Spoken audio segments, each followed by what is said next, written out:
So I want to look at this trailer a second time with you, and this time I'm gonna do a stop and start and start breaking some of the visuals down that provide, because I think it's just I have a hard time recalling everything as just from memory. So right after I watch this, so let's just go through this little bit by little and talk about it as we go through the trailer, because it's not that long of a trailer. Well, actually, no, it's 3 minutes long, so it's fairly decent sized. But yeah, let's have a look.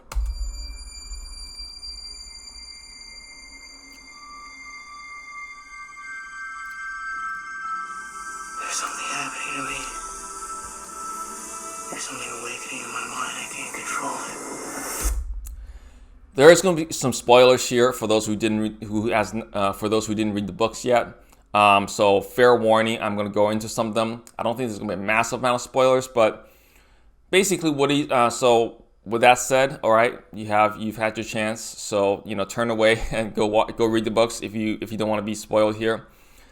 All right, so this part he's having a hallucination from the spice that is I think it's called melange, and he's able to the substance that's basically like the oil, diamond, platinum, like hyper valuable resource that exists in the Dune universe, is like this substance that can be ingested and then can give the people who take it clairvoyance, all sorts of crazy stuff. Like, this is where some of the powers, some of the abilities that it gives you provides, I think, quite a bit of inspiration for George Lucas for Star Wars, because again, he has been quite open in terms of saying, in terms of like citing Dune as one of the chief inspirations for Star Wars. So this is something where and then you'll see, and I'm not really spoiling anything, because later in the trailer he's like, "Oh, I know you." So this is where that's coming from. What did you see? There's a crusade coming.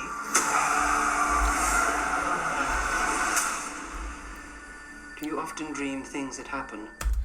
So notice a shifting visual tone between where he is in this frame, this scene, and versus where he is, in the deserts on Dune, right?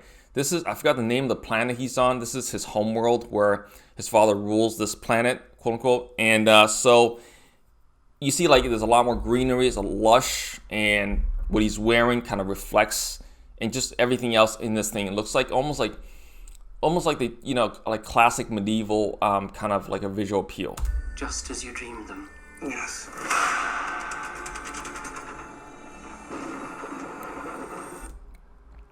So again, the planet you see here is like, it's lush. There's a lot of clouds, moisture. So pretty much kind of the polar opposite of where they're gonna go. The test is simple. Remove your hand from the box, and you die. What's in the box? Pain. Okay, so again, this is the planet they were on, and a lot of water, and the ships, the spacecraft. I'm really excited to see more of those. I don't think we get a really good look of that in the trailer at all. But like, we get these big shots of like these one of the things that you just see that's ever present in Dune, in the book, and also obviously in this trailer, is that just how monolithic everything looks. It's like these big, bold primary shapes and forms that just kind of leaves you in awe of just the sheer scale of things. So there's not a whole lot of little itsy bitsy details. Like, yes, there are details if you look closely. I'm sure that it's got beautiful textures and everything, but the visual language I really got from the books and from this trailer is that they really want you to like just get a feel for things in terms of big shapes, and that's kind of a recurring theme. So let's keep going. You inherit too much power. What's in the box? Pain. Okay, so I want to take another quick look at the. There's a reason I turn it back a few seconds. So we have another angle of the ships here.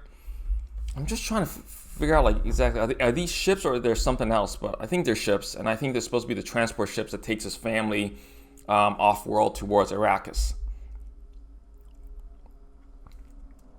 So, Carried too much power. okay, this is, I forgot what the name of this is. This is some sort of shielding. So again, a bit of spoilers here.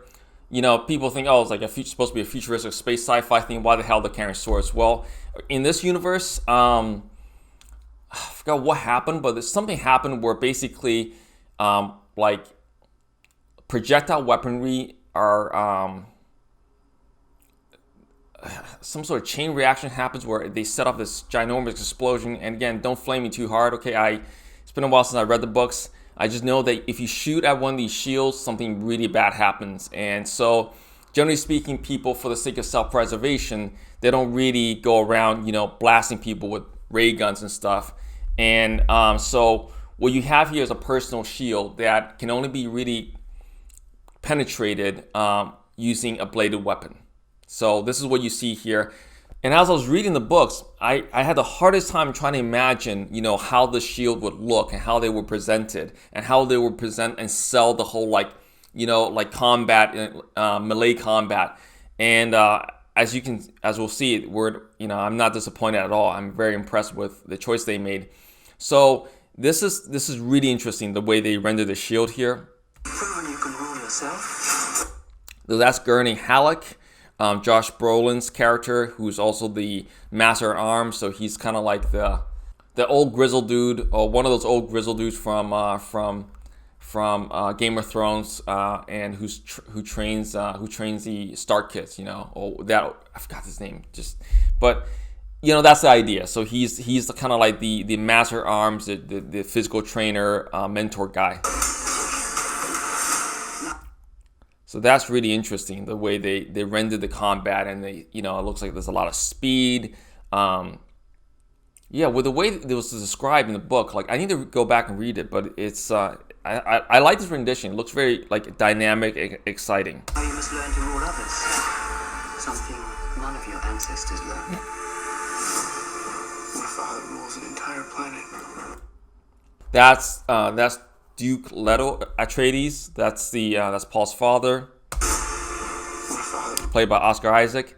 And I guess this is the palace, or maybe one of the ruins on their homeworld.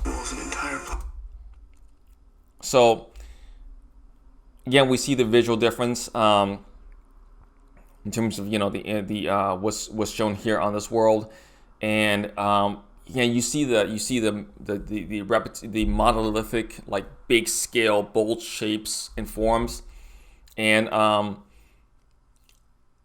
it's this impressive like production design, but it's also kind of like a bit more or less simple. You know, there's actually not a lot of like individual like there's not a lot of little trinkets dotted around or anything. It's very kind of like Spartan in an opulent way. That's kind of how I would describe this. So I need to reread the books. I just want to kind of start comparing what we see in the trailer versus what they described. He's losing it. That's his mother. The lady Jessica. She's part of this like order called the Bene Gesserit, and they get into a lot of stuff. Which is a very important kind of faction in the universe. So He's getting a richer one. Here we see them arriving on Arrakis, or at Arrakis, and I'm really digging the armor. It has like a very kind of it kind of has a futuristic look, but it's also like kind of, they walk that line between, it looks like armor that a medieval warrior would be wearing, but obviously the forms, the look, and everything else makes it look like also look very futuristic. He'll lose that one too. And once again, okay, I think we see these are the ships we see up close and personal. So I don't recall enough. I don't recall like how to describe these ships. I just know like I recall starkly the Guild Highliners. So again, another minor spoiler in this universe. Space travel is controlled by this faction called the Spacing Guild. And so, and to travel through space, and this is not spoiling anything because it's on the book jackets. One of the reasons why spice melange is so valuable is because it enables the person who ingests it, pilots, enables them to basically have the mental dexterity or the mental insight to be able to guide a ship through light speed or hyperspace, and all the micro corrections they need to do to make sure they don't collide with something. I think this idea. So these are massive transport ships, and God, you can see so much of where like Star Wars, got some like inspiration from where it came from, and I hope we see a Guild Highliner. It's one of these like big, I think, cylindrical ships that, like, dozens of these like go into, and then they get, and that's a craft that actually goes into light speed. So yeah, it's this looks absolutely sick. I can't wait to see more like up close images. Arrakis is a death trap. He'll lose that one too.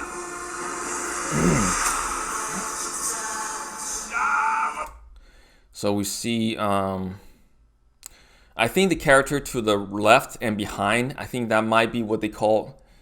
Actually, I might be talking out of my ass here a little bit, but it might be a mentat. I don't know, that one of those characters. And so that's well, we get to see what one of the landing legs here.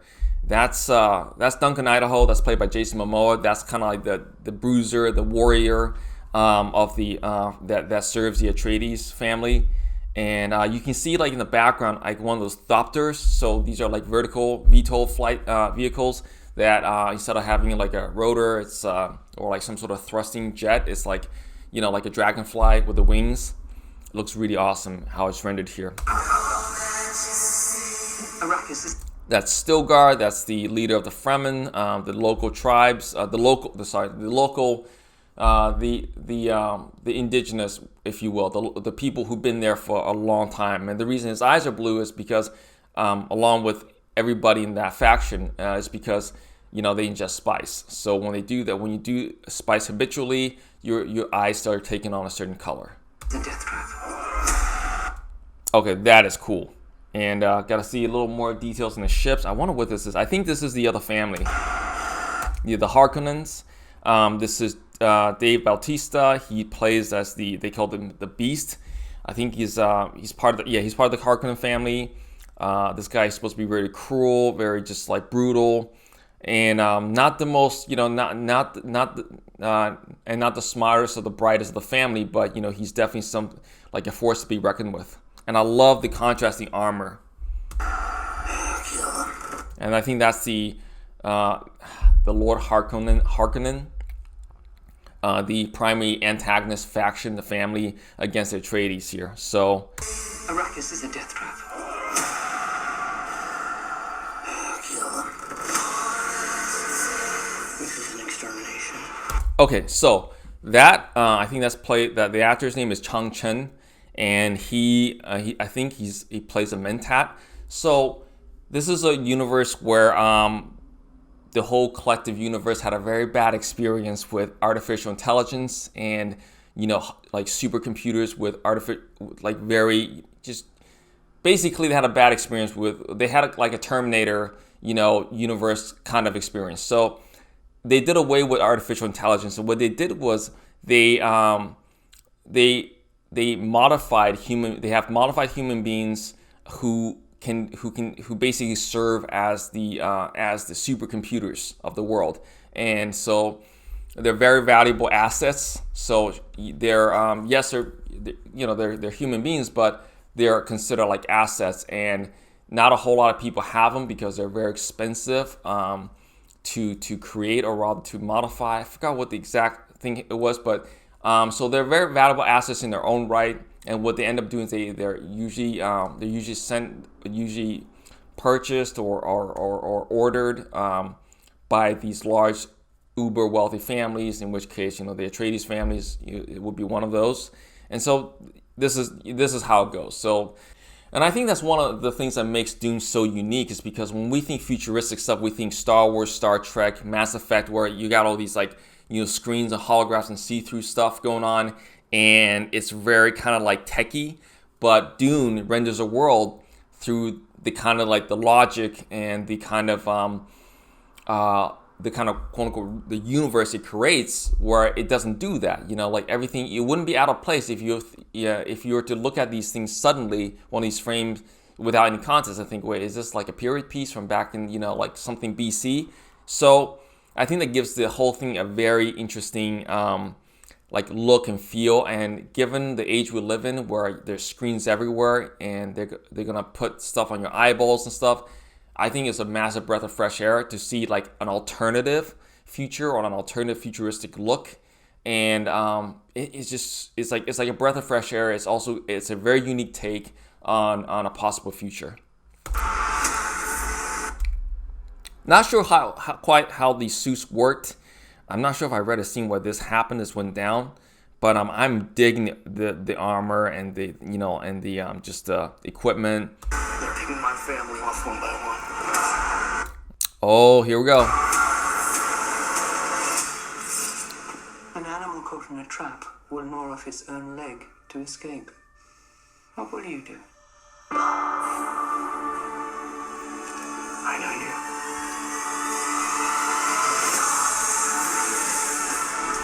Okay, so I'm still trying to get a handle on how these ships, like, you just see a silhouette, some lights. I'm just trying to get a handle on what this ship is, like, what kind of, how it's being propelled, and what is a craft, and what was, if it was mentioned in the books or not. Okay, so you see this massive attack, things blowing up, all these people running. You see the Thopter, the VTOL that looks like a dragonfly. Man, I think it looks cool. Totally digging this. Just, I sincerely hope somebody builds one of these in real life. That would be hilarious. That would be awesome to see. But yeah, let's just keep going.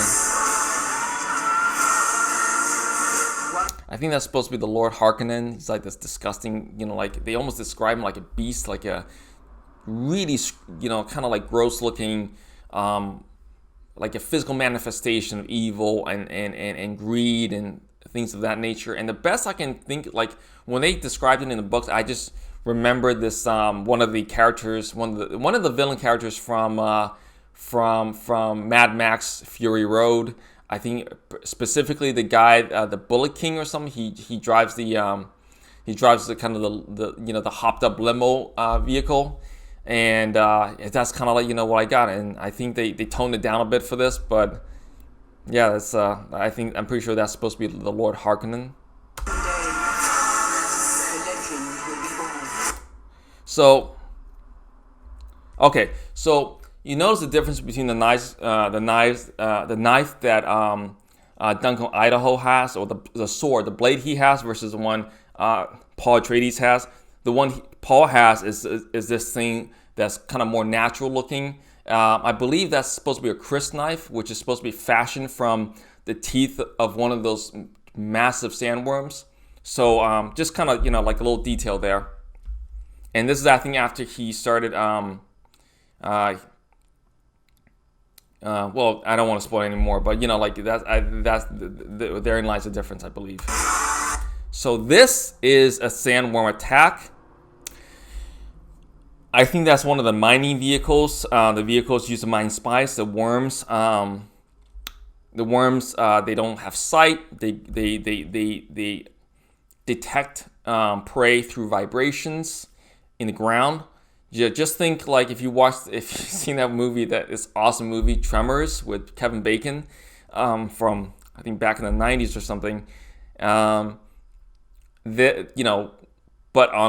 something literally on the scale of of an entire city. Okay, so something that big. It is, and I mean it gave a lot of. I'm pretty sure the Sarlacc pit drew a little bit of inspiration from this, and also Thresher Mauls from the Mass Effect universe. You might if you play those games, you might recall one of those beasts. But yeah, this is pretty awesome to see.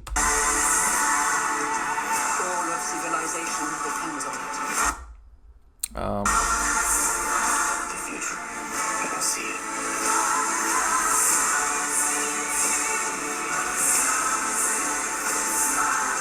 I must not fear. Okay, I'm trying to figure out what kind of craft is that. Is that a ship? Escape pod. Not sure what that is. Fear is the mind killer. And I think the sparkles. I think you see a bit of reddish brown in there. I think that might be the spice melange. There's a little detail there. Fear is the mind killer. My Lord Duke. Where the fear is gone, only I will remain. So he becomes part of the Fremen. You'll see in the trailer more or less spoils it here, based on what he's wearing and stuff. So the detail here would be the still suits where it captures all the moisture in the body, including the stuff that's coming out the nose. Not spoiling much. That's kind of one of the that's one of the most well-known aspects of Dune. This is cool. Go, go, go! Hell yeah.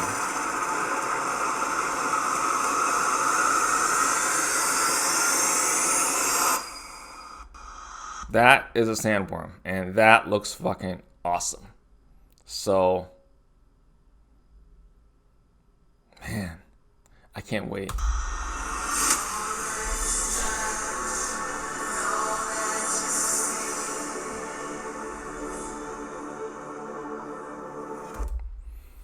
So, I'm super excited by this movie. It's shot in IMAX. I mean, this is a film that this is a day one watch for me, and I'm hoping that COVID is kind of just under control enough that I can see this movie when it comes out. But man, I'm so excited. This is probably my must watch film of the year.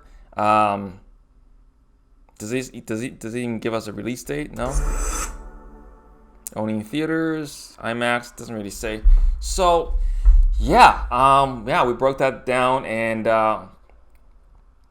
it's just like just because this director is so good, he has yet to make a bad movie. He's nailed every single kind of tough to tackle sci-fi project there is. I think he's one of the few directors that has that sensibility to kind of do work like this. There are a few others like Alfonso Cuarón who did Gravity. Yeah, this director really knows how to be understated while also like compelling. He's not someone that he can do stuff like this without looking like he's trying too hard. So he's probably the best choice of director for something like this that I can think of, aside from maybe like 2 or 3 other ones. And the cast is just on point. They nailed the cast. I'm when Timothée Chalamet was first announced, I looked at because I never seen him in any movies, so I just didn't have enough of a reference to draw. But I think I think he's pretty solid as the lead character. So because this character goes through a massive transformation through the books. And I also love the fact that they're taking the time with adapting this book into 2 halves, which is risky, because there was no guarantee really, even now that they're going to make the second one, the second half. And part of me was thinking maybe they would do what they did with The Hobbit, or was it The Hobbit, or like Lord of the Rings, where they shot a bunch concurrently, or as they're doing with Avatar. So I don't know if they did that. I don't think they did.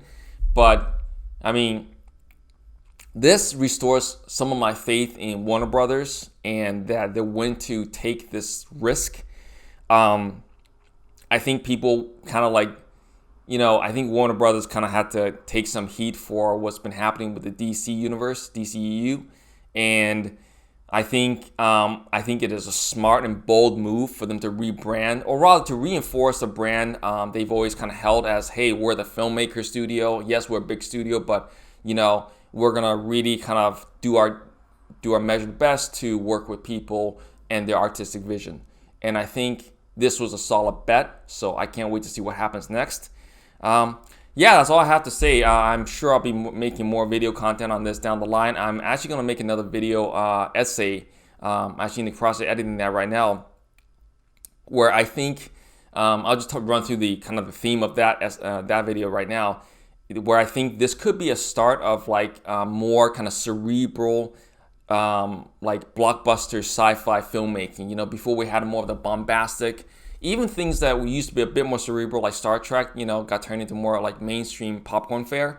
And so I think people are like, based on how people have responded to Game of Thrones, how they've responded to like even like comic book fare, like James Mangold's Logan, you know, Wolverine, and the new Joker movie with Joaquin Phoenix. It's just like people, you know, are going to reward solid storytelling. They're going to reward people smart, like audiences. They're capable of sitting down and really sinking their teeth into something. And I think this not only restores my faith in the filmmaker, in a studio like Warner Brothers, but I hope this restores like Hollywood's faith or a filmmaker's faith in the audience. You know, the audience is perfectly capable of just like, if you present something like this, they'll go out of their way to, okay, now I got to read the books. Oh, 600 pages long, 1,000 pages. No, okay, fine. It's good enough. I'll read the damn books. You see? So, yeah, that's kind of all I had to get off my chest. Yeah, let me know in the comments what you think. Please hit like and subscribe and help the channel out. If you like the content here, let me know. Are you super excited with this with the trailer here? Are you uber excited? Do you know, or some of the what aspects of it did you like, and how you feel about all that design and stuff? And yeah, thanks for joining me. Hope you guys have a safe rest of the week. And yeah, see you guys on the next one. Bye.